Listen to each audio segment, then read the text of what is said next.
এখানে আমি একটা চিকেন রান্না করছি। এখানে চিকেনটার মধ্যে আমি হলুদ, আদা, রসুন পেস্ট দিয়ে আমি মেখে রেখেছিলাম প্রায় আধ ঘন্টার মতো। ওপরে দিয়ে দিয়েছি লঙ্কার গুঁড়ো, হলুদ গুঁড়ো আর খানিকটা নুন। এবার আমি কি করব, তেলটা আমার গরম হয়ে গেছে, সর্ষের তেল। এই যে আমি এর মধ্যে পেঁয়াজটা ছেড়ে দিচ্ছি। পেঁয়াজটা কিন্তু আমি বেশি ভাজবো না।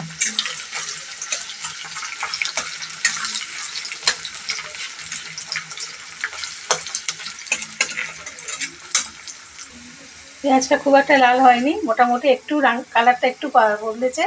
আমি এই অবস্থায় কিন্তু চিকেনটা দিয়ে দিচ্ছি।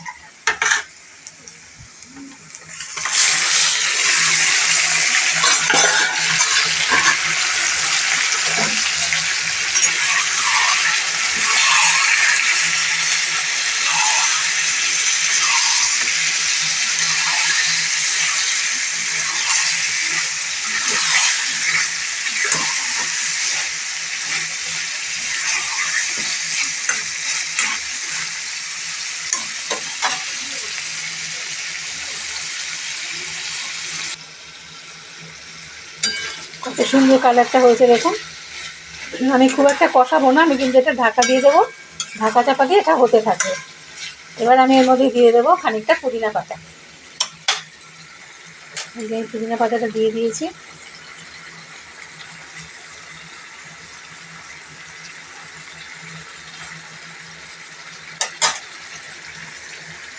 এখন এর মধ্যে দিয়ে দেবো একটু লেবুর রস।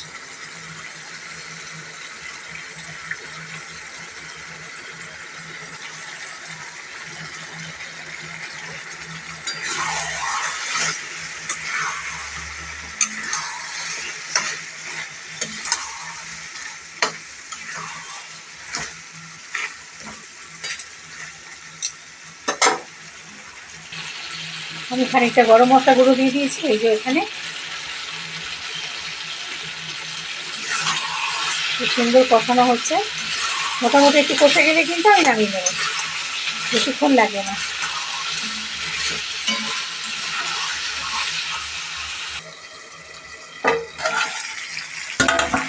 মাংসটা আমি ঢাকাটা সরিয়ে দিলাম। চারপাশ থেকে কি সুন্দর তেল উঠে এসছে দেখুন। তো রান্নাটা কিন্তু আমার হয়ে গেছে। একে চিকেন রান্না হতে বেশি সময় লাগে না, তারপর ম্যারিনেট করে দিয়েছিলাম। এই দেখুন খুন্তি দিয়ে এরকম করলে এই যে মাংসগুলো আলাদা হয়ে যাচ্ছে, ঠিক আছে। এই যে পুরো নরম হয়ে গেছে। তো আমি এটা গা মাখা ঝোলই রাখবো। আপনারা আপনাদের ইচ্ছে মতো ঝোল রাখবেন, যেরকম আপনারা পছন্দ করেন।